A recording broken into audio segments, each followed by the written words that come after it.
Welcome to Momentum, a motorsports podcast powered by High Gear Success. I'm your host, Heather Wilson Schiltz.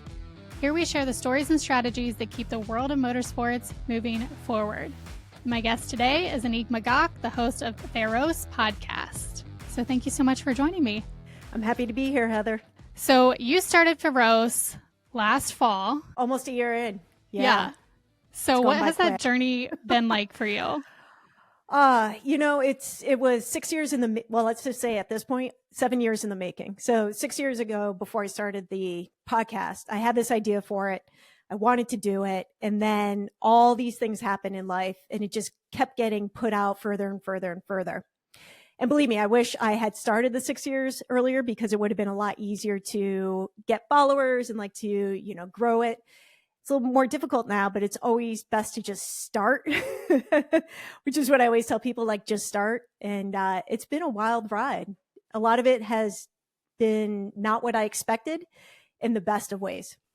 Like for me, starting this podcast wasn't necessarily in the plans. I was co-hosting another podcast prior to this, which also really wasn't in the plans. It just kind of happened. But then when that was coming to an end, I felt like I kind of enjoy this. I kind of like it. And I have a lot of ideas and a lot of stories that I want to be able to share with people that aren't necessarily my stories, but stories of other people.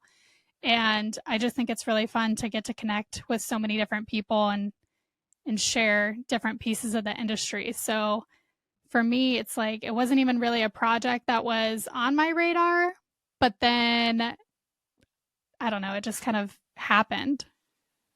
As things happen in life, right? Yeah. Sometimes you get pushed into a direction we weren't necessarily expecting. And one of the great things about motorcycling in general is that it's just great people who do things, go out and do things. If you ride, you most likely go out or you have other hobbies or interests that you're also involved in. So it's super fun to be a motorcycle podcast. So with FÉROCE, that means fierce in French, correct? It does, yes. How did you come up with that kind of phrase or that motto for your podcast? Well, both my parents are French and I was born here, but Annick is also a French name. It's part of my culture being, French American. And I just have always believed in living fiercely and really taking advantage of what we're given in life and to go out and do the things that we can do and pursue. So when I was coming up for a name, I was like, what would be interesting, memorable, and also maybe a little bit hard to pronounce. However, it does make it memorable. And I decided on FÉROCE because it really just kind of embodied what I was going for. I love that. I was doing a lot of brainstorming when I was coming up with this podcast name, and I kind of alluded to it in the trailer a little bit, but it was a question from me that my dad had always asked, who's your friend, when I was riding my dirt bike, and I had to respond Momentum. So I felt like it was the perfect pairing for both kind of that motorcycle, strategy and also just life. Oh, that's awesome. I love that your dad had a part in that. I was listening to one of your episodes, actually, that you had back in January, where you talked about goal setting. So I'm curious, now that we're in the latter part of the year, if you've been able to check any of those off of your list yet.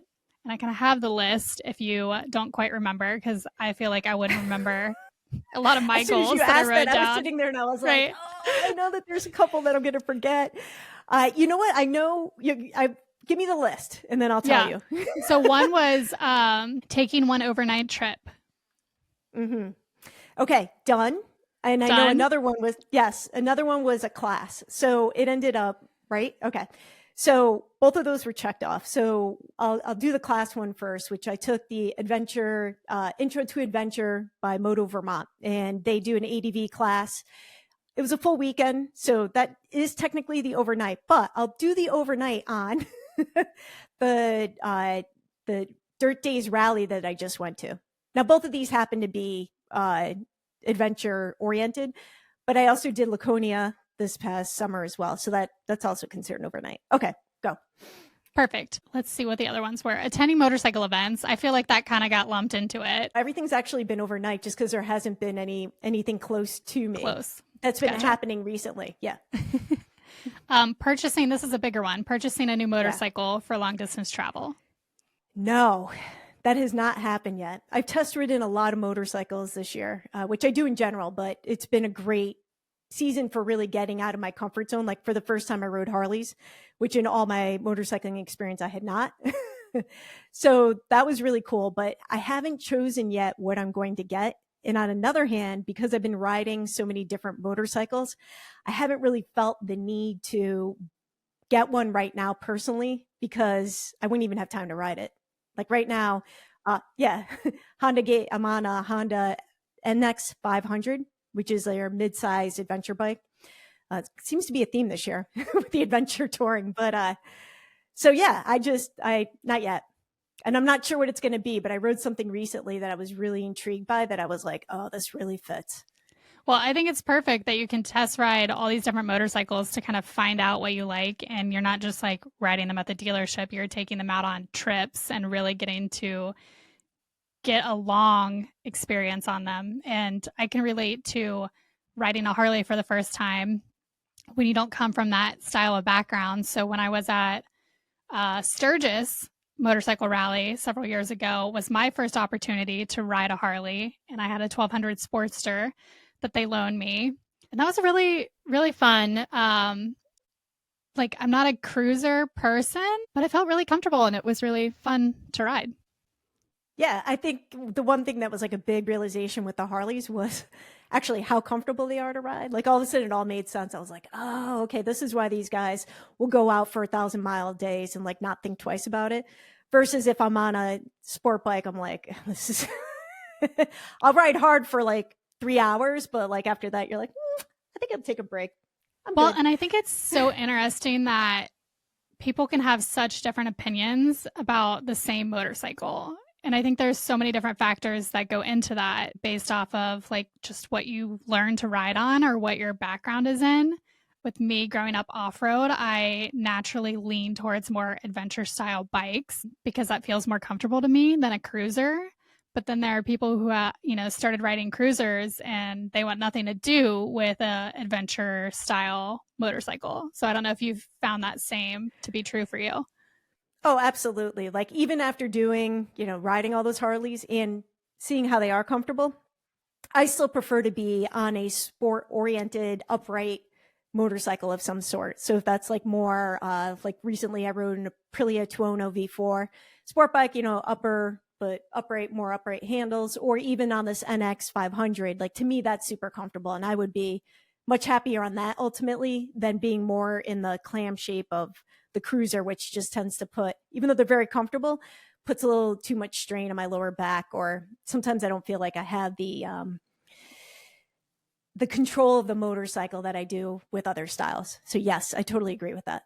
Yeah, it can be a very like stretched out body position. And especially for like women where our arms aren't as long, the handlebars can feel very far away. Yeah. You mentioned sport bikes and kind of having a background in that. So where did you first find your love for sport bikes? Well, immediately after getting my license, I bought a vintage bike, which was like absolutely the wrong thing to do. And I don't recommend that to anyone because they are finicky and they break down. And if you don't know much about motorcycles, it's a tough learning curve. But right after that, I ended up falling in with a bunch of guys who I was in an internship at the time, and they all raced motorcycles in the CCS class and ARMA as well. And I ended up at the racetrack like within 6 months of getting my license. And then I proceeded to race for about 2 to 3 years after that. I'm now retired. But it was amazing. And it really obviously taught me a lot about riding in general. And whatever I think you find your first love, like you were saying, like you were in dirt bikes and such. For me, it was sport bikes. So like I just naturally feel more comfortable riding on the street than I do even at this point riding in the woods or, even dual sporting. It's a much more natural thing for me.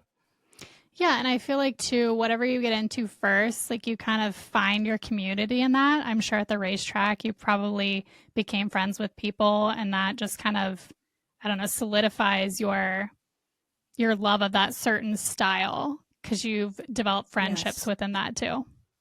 Oh, definitely. You know, I was thinking the other day, I was talking to one of my old racing friends, and most of the people that I raced with, I'm still friends with. And that was like 25 years ago, you know, so like you really, it's kind of, it's an amazing community. And that also was like one of the big reasons why I wanted to start the podcast, was that we have such an amazing community. And out of all the years of riding, I've met so many wonderful people, and I really want to highlight who they were, what they do, and just like basically how great the motorcycling community is. And I keep repeating myself, but it's like, we're just great people.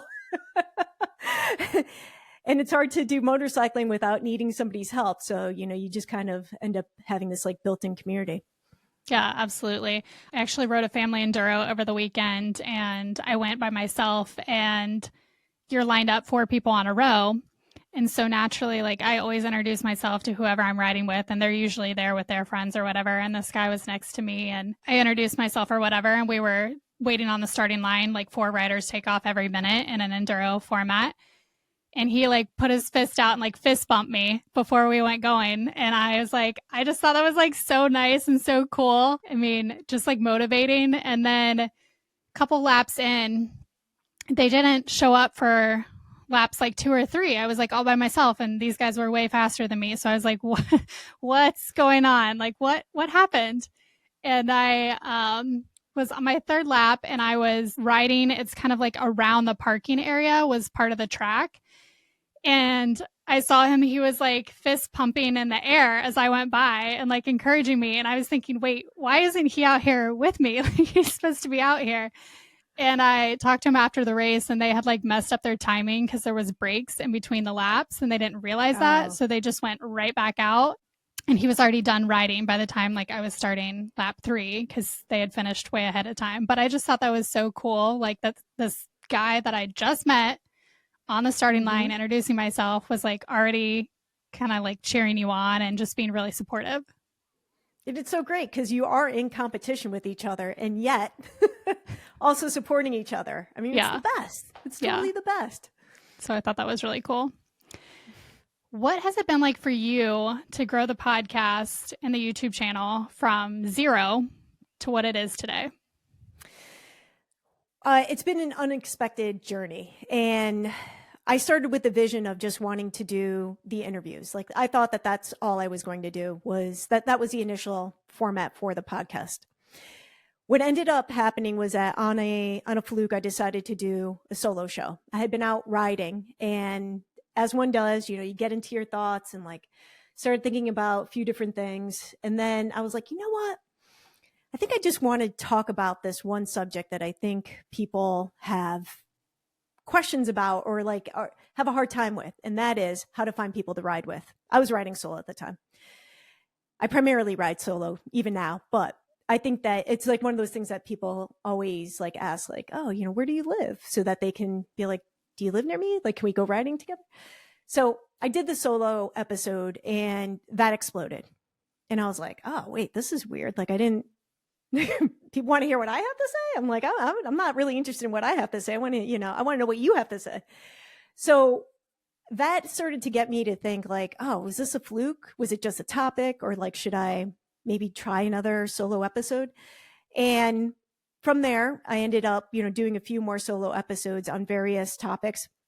Some of it's like can be, motorcycle review, but a lot of it, the solo topics for me are more on the culture of riding and taking these different snippets that are either something motorcyclists experience, or a topic like trying to find somebody to ride with, or interpersonal motorcycle, I don't know, events. I don't even know how to kind of say it right now. And the more I did the solo shows, the more people liked them. So now, although I started off with just the interviews, the podcast has developed into me also talking about these different motorcycle topics. And that was unexpected. And you mentioned like motorcycle culture too. So something that I often think about, or I remind clients about if they're hosting events, is that not everybody grew up in a motorcycling family. Not everybody has been riding for years or decades. And you kind of have to put yourself in their shoes or go talk to them and figure out what they're thinking and feeling, because sometimes you just can't read minds. It's been so long ago, or things have changed so much that you can't really even imagine what it's like for them. But I know how lucky I am to have grown up in a motorcycling family and have the resources that I do and the knowledge. And so I think about how much more difficult it would be if I just randomly today had never ridden a motorcycle and decided that I wanted to go ride, like all the challenges that I would have to face in doing that. I think it's a really interesting perspective. And I mean, I teach motorcycle safety classes and I meet a lot of new riders, but we don't necessarily have tons of free time to sit down and have a conversation with them or check in with them, you know, a year down the road.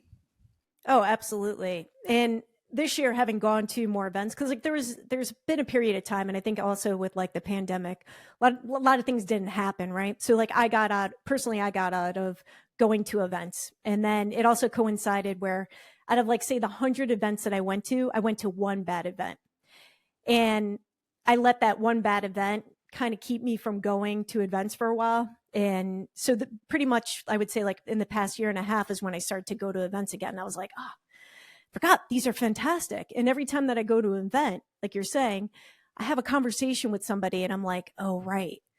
I forgot about this because again, I'm so far along in my riding career that I do forget what's it like to go out and pick out your first bike, or, you know, what do you like trying to find gear, or like trying to find somebody to ride with. And these things are important, and especially if we want to get more riders. And like you telling your clients, it's like to put yourself into their shoes or their motorcycle boots.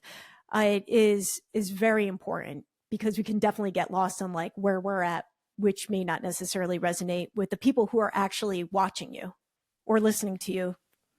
Yeah. And I think it's interesting. We kind of have these like unspoken rules sometimes in motorcycling, especially in different segments of motorcycling. And so sometimes I will see or hear somebody say or do something that seems like, what are they doing? Like that is so not something a motorcyclist would say or do. And then I kind of have to like take a pause and be like, wait, you know, like they are a motorcyclist if they're riding. It's just not, it's just a different experience, a different, different life experiences. I'm glad you bring this up, because so one of the things that's been very interesting in like having the podcast, and especially with YouTube, because it's much more, you can see people's comments and are much more visible. It's hard to get comments via just the audio. And I have realized in watching the comments that most people, a lot of people will maybe, I wouldn't say a lot, but like some people misinterpret what I'm saying, because I've realized in their comment that they are purely experiencing the video through their lens. So they misinterpret some things that I'm saying. Like I'll read back and I'll be like, I didn't say that like at all, you know, and I look at the comments and I'm like, oh, but this person is coming from this viewpoint. And it is fascinating, because you don't have control over that. And like you said, like everybody's experience in motorcycling is so different. And, you know, where you live, what you ride, what your age is, what was popular when you started riding. Like it's just, there's so many different factors that go into it. I noticed that in your comments when I was reading through some of them for your videos, because I think the latest one was talking about you were riding that Aprilia, and a younger guy was like, do you even know what you're riding? And you kind of took it as like, he thinks that I'm not capable, or I don't know what I'm riding. And then somebody else in the comments was like, but that's how you interpreted it, but maybe he didn't even mean it that way. And so, yeah, it's kind of interesting how just, again, based off of life experiences and through different lenses, we can say or do the same thing and interpret or take it a very different way. Mm-hmm. And you also have to be prepared for people to put words into your mouth, because in that particular video, people put like, they were like, oh, you know, you said this. And I was like, that's not what I was saying. Like I was very specific. That was not what I was saying. But it's, you know, at a certain point, you got to let it go. As you have been building the podcast, how did you walk through the branding and like what you want it to be? And I'm sure it's ever evolving, but how did you decide like, this is the brand, this is who I want to bring forward? Okay. I thought a lot about it, and I had those 6 years that I didn't launch the podcast to really think about it. But my background, my education is actually in product design and design. So the aesthetics for the actual logo and the brand were really important to me. And however, it's not necessarily the most important thing. So coming from it from a design perspective, I wanted a logo or a brand that would look good on apparel, because that's also part of what I'm trying to grow. In addition to the podcast, I have t-shirt, hats, sweatshirts, different apparel that is available for purchase. And I want to grow that. So I was thinking about it in the way of like, okay, what is motorcycle sport oriented from a design perspective? What would just look super cool on apparel or on a decal or, anything like that? And also what was memorable about it. So like one of the things, just to like break it down, like FÉROCE is the logo is slightly tilted, which shows speed. So like it being a motor sports brand, the logo is showing speed. Now, as far as like the Live Fiercely, I think that motto is also in, like I said earlier, the way I view life and wanting people to, the podcast to inspire people to live fiercely. The podcast is about showing what is available and what you could be capable of doing. And you don't have to ride to listen to the podcast. A lot of the stories are just about people doing very cool things. And it's about inspiring people to just, get off your phone, go outside, go to an event, go do something. Like we're just all too trapped in the normal day to day, go to work, come home, make dinner, deal with the family or whatnot, cut your lawn, like all these things, that there's more to it. And I wanted the brand to really embody that. So there was a lot of thought put into that. And also like, if we really wanted to get nerdy about like the design portion of it, I wanted to also allow the logo or the brand to evolve over time for like different colors, different placements and scenarios. So a lot went into it. But I can totally nerd out over all that stuff with you having a marketing background. And like, those were all the pieces that I was trying to get in place before launching this too. Sometimes, again, I'll have clients come to me and maybe they've been doing events or they don't even have like a logo. They don't even have an event name. It's just an adventure ride. And like the branding piece is something that I always try to work with them on. Like that's what makes it memorable and like stick in people's minds. So yeah, I can totally nerd out on that with you for sure.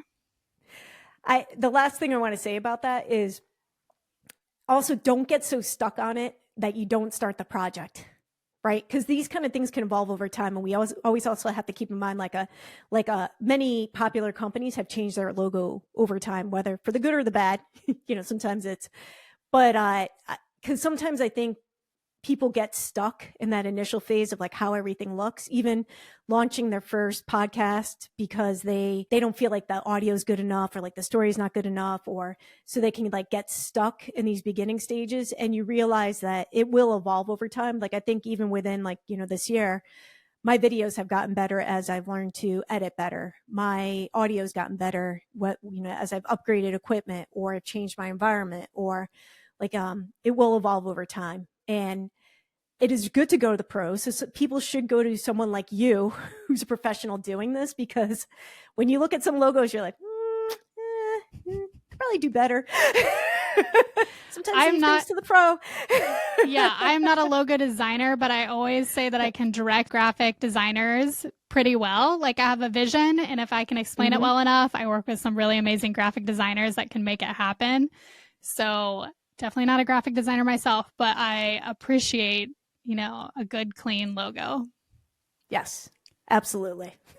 And like you were saying, stuff transitioning over time. Right before we started recording, playing with the placement of this microphone and where I want it to be. If it's going to be up high or down low, and, how's it going to sound? So yeah, things are ever evolving, and I'm trying not to change too much too fast. Just kind of like consistency is like key number one. I feel like just doing the thing, like you said, not getting hung up in every little detail, but like do the thing, and then you can start making adjustments little by little.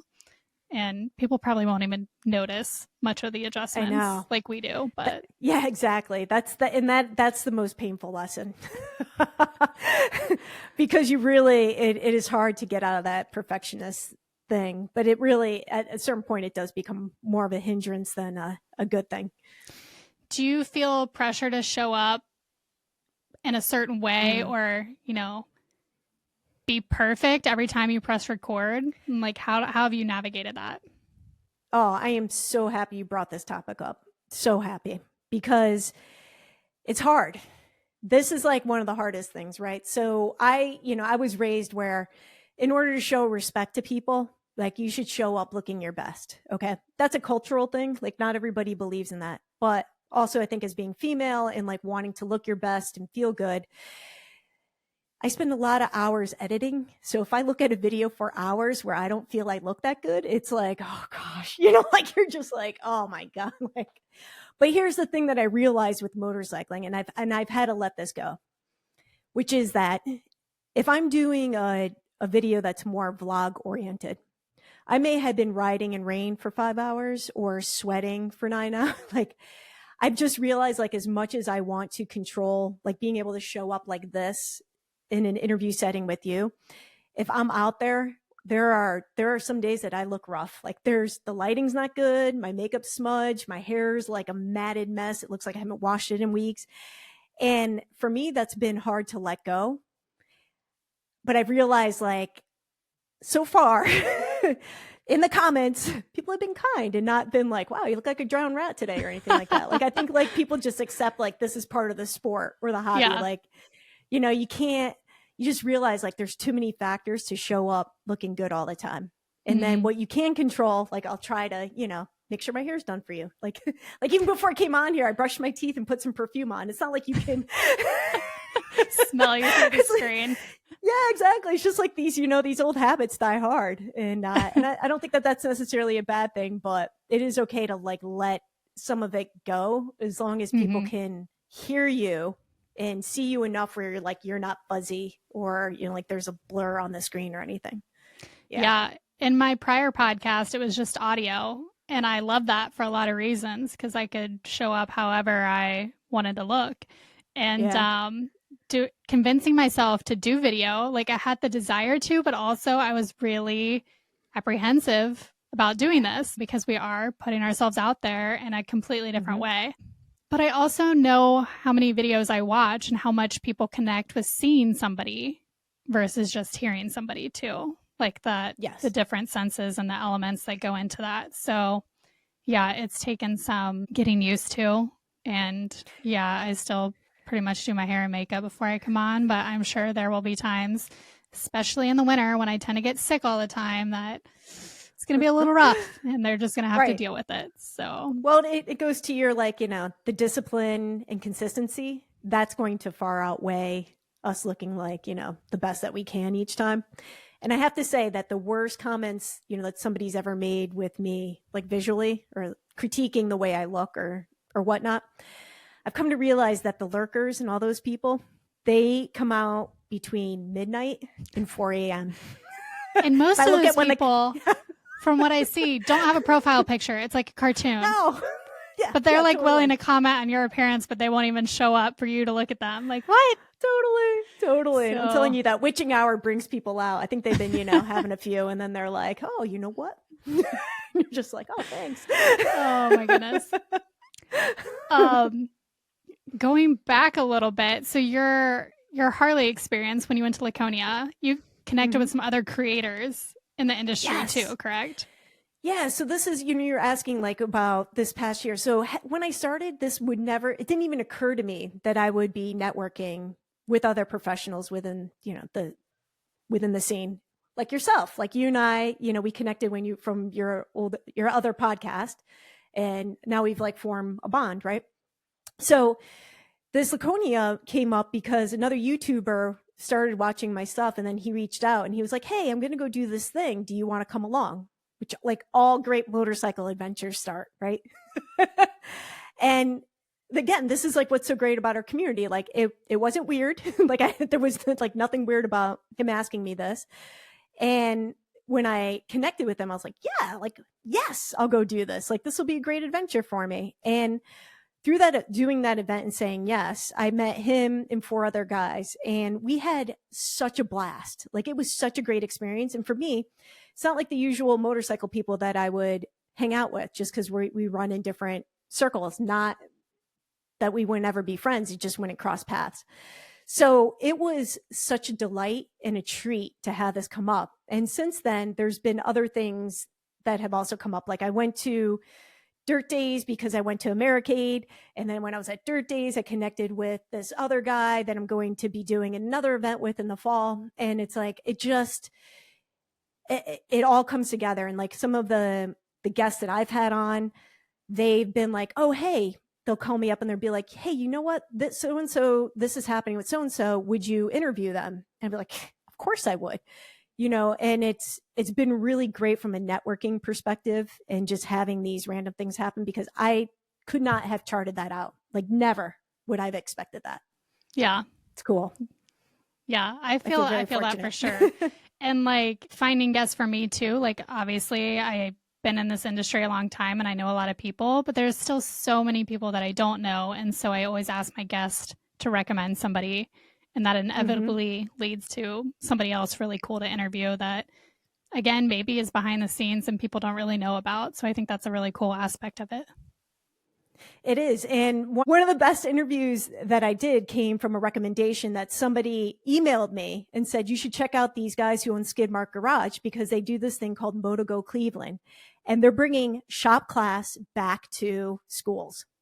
Amazing interview. What they're doing and the whole generation of riders that they're bringing up and teaching kids how to work on bikes. Like, again, would never have come across this guy just because, like, I don't know what's going on in Cleveland, Ohio, and now I have a sense of it, and it's just cool.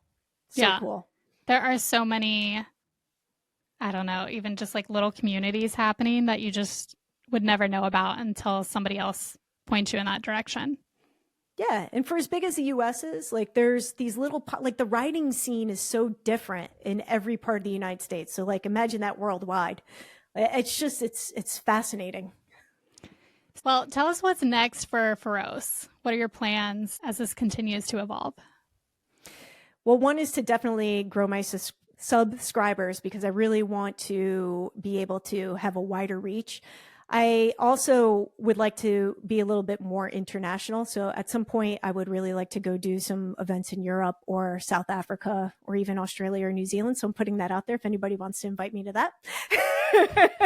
There you go. I don't know if I have any connections for that, but I think we can make that happen somehow. Putting it out into the universe. Yep. But it's really about like wanting to spread that motorcycling is this amazing sport and hobby that people can do, no matter what your age is, where you come from, what you do. And it would just be really nice to just get more people riding. And connect more people who ride. That's awesome. I love those goals. Tell people where they can connect with you and the FÉROCE brand. So FÉROCE is available on all audio podcasts. And then we also have the YouTube channel, which is underneath my name, Annick Magac, but there's the FÉROCE podcast underneath there. In addition, there's the motorcycle reviews and the gear reviews as well. And of course, on Instagram, you can find me either underneath my name or live.féroce.